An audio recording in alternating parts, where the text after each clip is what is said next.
Quantas vezes por semana você se sente perdido? Quantas vezes por dia você se sente perdido? Quando você anda no seu ônibus lotado, ou no trem, ou no vagão, entupido de gente, sem poder sair daquele lugar porque você já está preso naquele mar de pessoas, você para e pensa: essa é a vida adulta que me prometeram? Eu estava conversando com a minha psicóloga sobre isso, dizendo para ela que às vezes eu senti o peso da vida adulta de uma forma muito esmagadora, porque há semanas em que a minha vida é resumida basicamente entre dormir e trabalhar, dormir e trabalhar, dormir e trabalhar. E parece não sobrar nenhum tempo ali para uma diversão, para realizar outras tarefas que não sejam ah, limpar a casa, trabalhar e dormir. É claro, eu tô falando isso de segunda a sexta, né? Eu não trabalho isso finais de semana, mas é, de segunda a sexta, às vezes eu me sinto um pouco esmagada pelo peso da vida adulta. Ela, por sua vez, me respondeu que sim, a vida adulta, ela é isso. Ela é pagar contas, ela é ir ao mercado, realizar tarefas chatas, mas que ela não podia ser apenas isso. E é sobre isso que eu quero falar para você no vídeo de hoje. Se você ainda não é inscrito no canal, peço que já se inscreva antes da gente começar a bater esse papo, porque eu tô te vendo. Se você não é inscrito, tô de olho em você. E já deixa o seu like também, para que esse vídeo chegue em mais pessoas e essa mensagem chegue cada vez mais longe, tá certo? Aquele filme Clube da Luta, que saiu no final dos anos 90, começo dos anos 2000, ele é um filme que fala muito sobre as relações de trabalho e a relação que a gente tem dentro do capitalismo, né?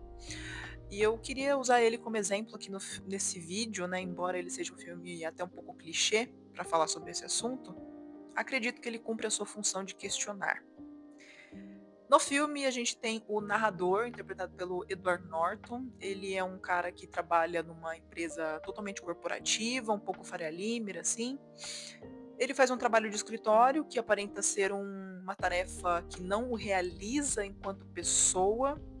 Ele se sente entediado, sem propósito, sem vontades. Quando vai para casa, investe seu tempo em frente da TV, sofre com insônia e gasta todo o seu salário mobiliando sua casa. No entanto, essa casa não tem personalidade alguma, são móveis de lojas de departamento, em que tudo parece igual, estéril, frio. O narrador se sente vazio, ele se sente perdido. Ele não acredita que ele tem um propósito de vida, ele não tem hobbies, ele não tem amigos, ele não se relaciona, não tem namorado nem namorada. Ele basicamente existe e vai para o trabalho. Ele se sente totalmente deprimido, não dorme, é ansioso, até que um dia ele conhece Tyler Durden, interpretado pelo Brad Pitt, com um baita de um shape que parece uma estátua grega. Esse personagem é carismático, comunicativo, sorridente, bonito, fala bem, tem a atenção de todos ao seu redor. Os dois começam uma amizade e acabam fundando um clube de luta onde saem na mão com outros homens em busca de encontrar um propósito, de se sentir vivos, de saber que a vida deles importa para algo e tem serventia para algo, de que eles não são apenas corpos. Eles saem na mão buscando sentir algo que eles não sentem durante o dia, nos seus trabalhos repetitivos e cansativos e nada realizadores. Em uma das frases mais emblemáticas desse filme, o Tyler Durden expõe pro espectador uma coisa que provavelmente responde um pouco esse sentimento de estar perdido, que eu e você provavelmente sentimos, que é: somos a classe média da história, sem propósito ou lugar. Não temos uma grande guerra, não temos uma grande depressão. Nossa guerra é espiritual, nossa grande depressão é a nossa vida. O que o Tyler quer dizer nesse trecho é que o momento em que eles se encontram ali no final da década de 90 não proporciona nenhum tipo de crise para aqueles personagens, né? Eles passaram, os seus parentes, seus pais e avós, tios, eles passaram por a Grande Depressão em 29, ou Black Monday em 1987. Posteriormente ao livro e o filme, tivemos a bolha das .com e o subprime em 2008. Todas essas crises econômicas quase quebraram os Estados Unidos. Então, são momentos da história americana em que realmente algo muito drástico estava influenciando a vida daquelas pessoas. E a gente, embora estejamos falando da realidade americana, a gente pode fazer um paralelo com a realidade brasileira também. Eu, como uma pessoa nascida em 1997, ou seja, eu fico ali naquele limbo entre a geração Z e a geração Millennial, eu não peguei o momento da regulação de preços da década de 80, em que em um dia o mercado estava um preço, os alimentos custavam X e no outro dia eles custavam Y. As geladeiras, automóveis e outros bens de luxo, bens duráveis, na verdade, que não são bens de luxo. Esses bens duráveis e caros, eles eram comercializados em dólar, porque a nossa moeda da época não valia mais nada. Então, os meus pais, provavelmente na adolescência, tiveram contato com esse momento da história, os meus avós presenciaram isso, tanto que se tornou comum aqui no Brasil a gente fazer a compra do mês, né?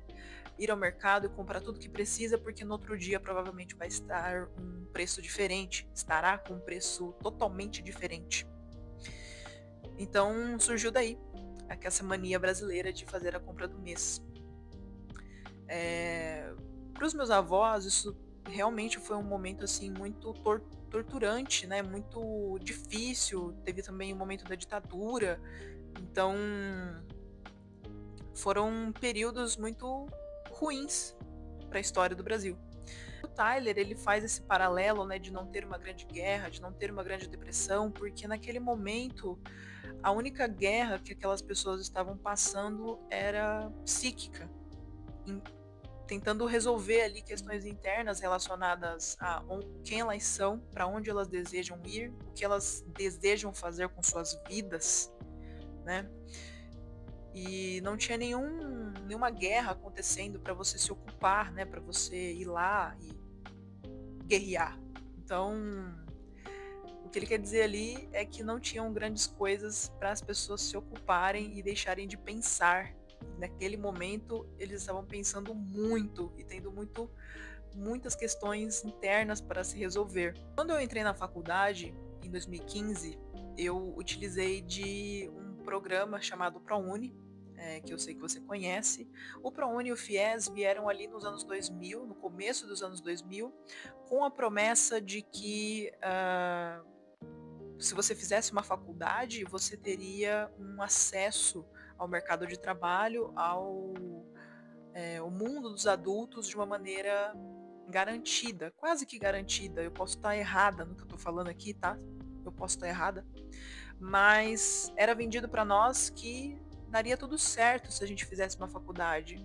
O que, é claro, não acontece em muitas situações. Eu não quero generalizar, mas a gente sabe que ter uma faculdade não é sinônimo, não é garantia de nada hoje em dia. É claro que esse programa me contemplou de uma forma transformadora. Eu sou muito grata a ele, assim como outros brasileiros também são. Eu acho que ter uma faculdade é sim importante para que você tenha minimamente condições de executar uma função, mas ao mesmo tempo, essa sensação de terminar uma faculdade que eu tive lá atrás, uma sensação de, ok, agora eu terminei e eu posso fazer tudo o que eu quiser, o mercado vai se abrir para mim. Isso não aconteceu. O mercado não estava pronto para mim, eu não estava pronta para o mercado. Não tinha como me absorver ali. Então eu acredito que houve sim um momento de frustração na vida de toda pessoa recém-formada, que é, ok, o meu diploma não é suficiente. E isso é uma quebra de expectativa muito triste, porque você quer ser algo, você quer ser alguém. Outro trecho do filme, né, que o Tyler diz assim, criados pela televisão para acreditar que um dia seremos milionários, estrelas de cinema ou astros de rock. Mas não seremos, e estamos lentamente aprendendo isso. E estamos muito, muito irritados. Ou seja, é o que eu estou falando aqui agora sobre a promessa que nos foi feita. Essa promessa ela foi feita, mas não necessariamente quer dizer que ela vai acontecer. Por diversos momentos eu sonhei em ser várias coisas e hoje em dia talvez eu não seja nenhuma delas. E é muito triste quando você se depara com essa quebra de expectativa, né? E eu compreendo, é claro, as nuances de tudo que tá acontecendo, de todas essas coisas ditas pelo personagem numa realidade americana, mas eu não deixo de fazer um balanço com a realidade brasileira. Eu não estava viva, né? Não estava nesse plano durante a inflação da década de 80, mas eu acredito que a gente tem a nossa própria batalha no momento. Nós ainda estamos nos recuperando da pandemia. Nós temos um Brasil que mais da metade da população não lê livros. Na cidade de São Paulo, tem 90 mil pessoas em situação de rua. Temos pessoas que gastam dinheiro do Bolsa Família em casas de aposta. As vagas de emprego, elas exigem uma competência surreal para um salário miserável. Comprar um apartamento ou um carro, hoje em dia, parece um sonho impossível. Como não se sentir cansado, ansioso, desesperançado, com o coração quebrado, com tantas promessas que nos foram feitas e quase nenhuma foi entregue? Tem um termo alemão que eu gosto muito de falar sobre ele, que é o Zeitgeist, que significa espírito do tempo. Esse conceito foi inicialmente introduzido pelo escritor Johann Gottfried von Herder para dizer quais são os fenômenos que ditam um período da história. Então, por exemplo, na década de 60, os movimentos sociais, a busca pela liberdade, pela emancipação feminina, o movimento hippie, esses foram os Zeitgeist do momento. E eu te pergunto aqui agora, qual é o Zeitgeist que define melhor a nossa sociedade brasileira atual? Em conversas com amigos e com a minha psicóloga, né, e acompanhando debates online, eu vejo que o movimento do nosso tempo é a busca de uma vida com mais propósito, com intencionalidade. Na época dos nossos pais e avós, se dedicar muito ao trabalho, extensivamente ao trabalho, era sinônimo de sucesso. Hoje em dia, a minha geração, a geração Z e a geração Millennial, compreende que não necessariamente se dedicar de forma 100%, 110% orientada ao trabalho é sinônimo de recompensa intelectual, de propósito, recompensa psíquica. Talvez seja financeira, mas o que você faz quando você tem um monte de dinheiro, mas você se sente infeliz, triste, ansioso e quebrado por dentro? Eu, particularmente, não posso, eu não quero falar por todas as pessoas aqui, eu não quero generalizar ou dizer o que as outras pessoas estão sentindo. Porém, eu vejo que essas gerações, né, principalmente a geração Z, é uma geração que busca coisas além do trabalho, que busca realização pessoal, ter hobbies, poder ir ao parque aos finais de semana, parar para poder ler um livro, conseguir não fazer nada, se quiser, assistir um filme, fazer um curso, passar tempo de qualidade com as pessoas que gosta. Eu, particularmente, já fui uma pessoa que entregou muito, muito, muito, muito de si para o trabalho. Eu já fui 110% orientada ao trabalho, mas isso só me trouxe um burnout. Isso me trouxe muita ansiedade e depressão. Me trouxe dinheiro, é claro, me trouxe realização profissional, mas ao longo do caminho eu perdi muita coisa. Então, eu acredito que esse seja o zeitgeist do momento, né? A busca por uma vida com mais propósito, orientada em um equilíbrio da vida adulta com a vida profissional, pessoal. Só que às vezes essa busca ela parece ser impossível, né? Às vezes a gente pensa, puta, eu vou surtar, não tô conseguindo, não tá dando conta, não tô conseguindo. E o que que a gente faz nesses momentos, né? E essa pergunta ela é muito difícil, porque a gente tem uma sociedade que impulsiona a gente a buscar cada vez mais realizações profissionais, né? A performar o seu máximo, mesmo deixando de lado a sua própria vida individual e a sua saúde mental. Então, às vezes, quando você está tentando buscar um equilíbrio, é até mal visto em alguns grupos, né? Nossa, ah lá, não se dedica, não se esforça, só que você está se esforçando, você está fazendo o seu. Só que você está fazendo num tempo diferente. Você quer voar bem alto, com certeza, mas de uma forma leve, de uma forma saudável. E eu tento dizer isso para mim mesma, né? Embora eu às vezes perceba que tá muito difícil, que tá muito, muito, muito difícil, que eu tenho semanas assim que eu falo, caramba, parece que eu só dormi e trabalhei.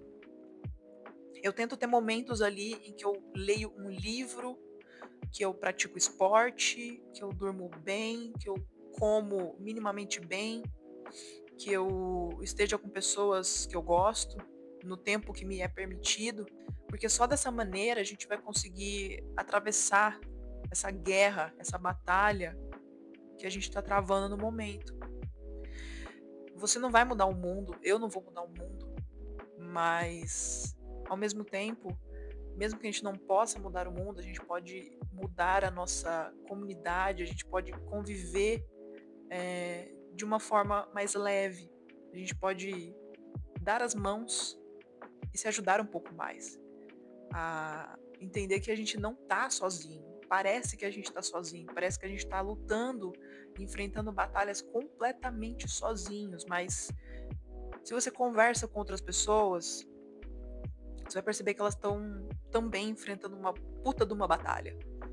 Que ir ao supermercado é um puta de um saco para boa parte das pessoas. É um inferno você pegar uma cestinha de mercado e dar R$ 100. É uma merda mesmo ter que estar no metrô todos os dias, lotado, sem ter espaço para respirar. É uma merda. Mas a gente tá aqui e a gente tá tentando. E você tá tentando. Eu tô tentando. E, e é a partir dessa troca de conexões, né, e de experiências que a gente pode impactar positivamente, ainda de forma minúscula. Porque quando o fardo ele é compartilhado, ele fica mais leve. A vida adulta cobra um preço tão caro que no final do dia nós não sabemos quem somos e nem para onde queremos ir. Não nos deixa respirar para que consigamos questionar tudo à nossa volta. Ser uma adulta funcional em 2025 é muito custoso, mas eu preciso acreditar que vai valer a pena. Afinal de contas, de tragédias, os livros de história já estão cheios. Fique bem, caro ouvinte desse vídeo. Fiquem bem. Comenta aqui embaixo se você se sente perdido, ansioso, puto, por estar vivendo esse momento. E o que você faz nessas horas. Até o próximo vídeo.